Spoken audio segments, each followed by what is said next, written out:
Every morning began the same way. A race against the clock, a father doing the work of two parents, never once asking for pity. But today felt different. Somewhere between the school hallway and the office elevator, two worlds he tried so hard to keep. Rumors moved faster than truth, and the rumor spreading through every cubicle was simple. I heard the new director is cutting family leave. She never raised her voice. She didn't have to. Have it on my desk by morning. Every word felt like a wall, and then, impossibly, she was there, standing in the one place he never expected to see her, about to prove that everything he believed was about to change for. If you have ever raised a child alone while trying to hold together a career that seemed determined to break you, then you already know the particular exhaustion that lives in a person's bones, the kind that sleep never quite fixes. This is a story about a father who thought he had his new boss figured out within the first 5 minutes of meeting her, and about how wrong first impressions can be when we judge people by the walls they build instead of the reasons they built them. If this story moves you even a little, do us a favor and hit that like button and subscribe to the channel, because we tell stories just like this one every single week, and you will not want to miss what comes next. Daniel Carter had learned, over 4 years of single fatherhood, that mornings were a battlefield disguised as a routine. He woke at 5:40 every day, not because he wanted to, but because his daughter Emily needed her hair braided, her lunchbox packed with the crusts cut off her sandwich exactly the way she liked, and someone to remind her, gently but firmly, that socks went on before shoes and not the other way around. Daniel did all of it with the quiet, practiced efficiency of a man who had no backup plan and had stopped waiting for one. His wife had left when Emily was 3, choosing a different life in a different state, and Daniel had spent the years since rebuilding a version of normal that worked for exactly the two of them. He worked as a project coordinator at Halbrook Logistics, a mid-sized supply chain firm downtown, and for 3 years under his old manager, the arrangement had worked. His old manager understood that Daniel's numbers were good, his work was thorough, and that sometimes a man needed to leave at 4:15 instead of 5 to pick up a 7-year-old from an after-school program that closed its doors at 4:30 sharp, no exceptions, a $2 late fee for every minute passed. It was not a perfect system, but it was a system, built on trust, earned slowly and never abused. Then his manager retired, and the company brought in someone new to head the entire regional division, a woman named Vanessa Cole, whose reputation preceded her before she had even unpacked her office. She had come from a much larger firm in another city, one known for its relentless pace and even more relentless expectations. And within her first week, the rumors had already calcified into something close to fact around the water cooler. She canceled a maternity leave celebration because it wasn't billable time, someone said. She had fired a father in her last position for missing a deadline because his kid was sick. Someone else insisted, though nobody could say exactly who had told them that. By the time Daniel actually met her, he had already built an entire personality for her in his head. Brick by brick, out of secondhand fear, their first real interaction happened on a Wednesday 3 weeks into her tenure. Daniel had a doctor's appointment for Emily that afternoon, a routine checkup he had scheduled 2 months in advance, back when his old manager was still there to approve it without a second thought. He knocked on the frame of Vanessa's open office door at 2:15, saw her standing at her desk reviewing something on her tablet, her posture perfectly straight, her expression unreadable, and felt his stomach tighten before he had even said a word. "I need to step out a little early today," he told her, keeping his voice level. "My daughter has a pediatrician appointment at 3:30. I can make up the hours tomorrow morning." Vanessa did not look up right away. She finished reading whatever was on the screen, set the tablet down with a small, deliberate click, and then met his eyes with an expression so composed it felt almost like armor. "How often does this happen?" she asked. Not unkindly exactly, but not warmly either. Just flat, measuring. Daniel felt heat rise in his neck. "Not often. Maybe once every couple of months." "I always make the time back. Send me your coverage plan before you go," she said, and turned back to her screen. That was all. No acknowledgement, no small talk. Nothing that suggested she understood what it cost a person to ask permission for something as ordinary as taking care of their own child. Daniel walked out of that office with his jaw clenched so tight it ached, and he decided, right then, that he had her fully figured out. She was exactly what everyone said she was: cold, transactional, someone who saw employees as line items instead of people.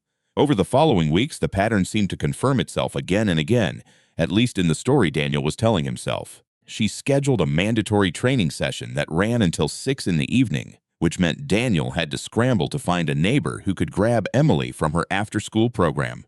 She sent a company-wide memo about maximizing core working hours that Daniel read as a direct shot at anyone who needed flexibility. Once, in a team meeting, when a coworker mentioned needing to leave for a family emergency, Vanessa's only response was a curt nod and a reminder about the project timeline, and Daniel had watched his coworker's face fall in a way that made his own chest ache in recognition.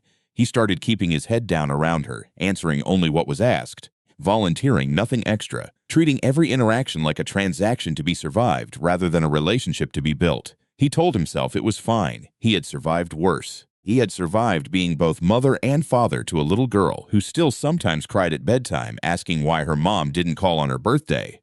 And he could survive a boss who didn't understand what it meant to hold a whole world together with two hands and not enough hours in the day. What Daniel did not know, what he had no way of knowing, because Vanessa Cole was not the kind of person who explained herself to people who had already decided who she was that she had spent the last 4 months of her life sitting in hospital waiting rooms instead of at home with her own son. Her husband had been diagnosed with a slow, aggressive illness the year before, and by the time she transferred to Halbrook Logistics, he was gone, and she was raising their 8-year-old son largely on her own, while also trying to prove to a new company in a new city that grief had not made her incapable. She had learned in the hardest way possible to keep her face still in meetings even when her mind was somewhere else entirely, in a hospice room, at a funeral, in the silence of a house that used to have 2 adults in it and now only had 1. She did not talk about any of this at work. She had watched, early in her career, how quickly sympathy could curdle into doubt about someone's competence, how a grieving woman got quietly passed over for promotions because people assumed she couldn't handle more, and she had decided a long time ago that she would rather be seen as distant than seen as fragile. The turning point came on a Thursday in late October, 3 months after Vanessa's arrival, when Emily's elementary school held its annual Fall Family Night, an evening event with a small stage for the second-grade class to perform a song they had been rehearsing for weeks, food tables set up by parent volunteers, and string lights hung between the trees in the courtyard.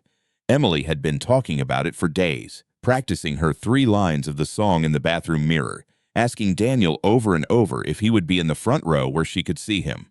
Daniel had requested the evening off 2 weeks in advance, filled out every form, sent the coverage plan without being asked twice.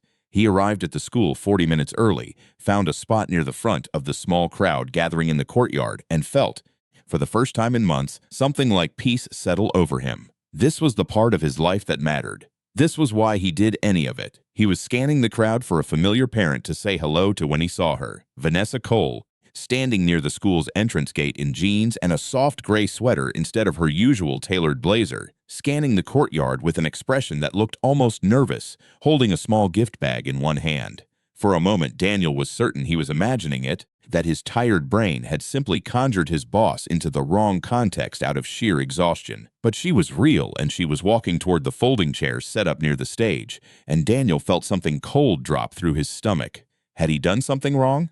Was she here to check up on him, to catch him in some failure she could hold against him later? He almost didn't approach her. But Emily's class was called up to the stage, and in the shuffle of parents moving forward with their phones raised, Daniel found himself standing only a few feet from Vanessa, and there was no graceful way to pretend he hadn't seen her.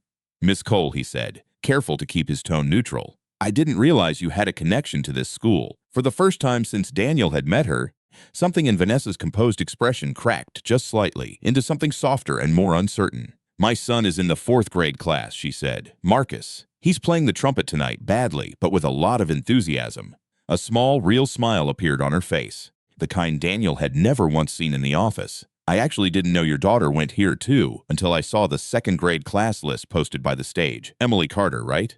Daniel nodded slowly, still trying to recalibrate everything he thought he understood about this woman. "Yeah, that's my girl, up front in the yellow dress."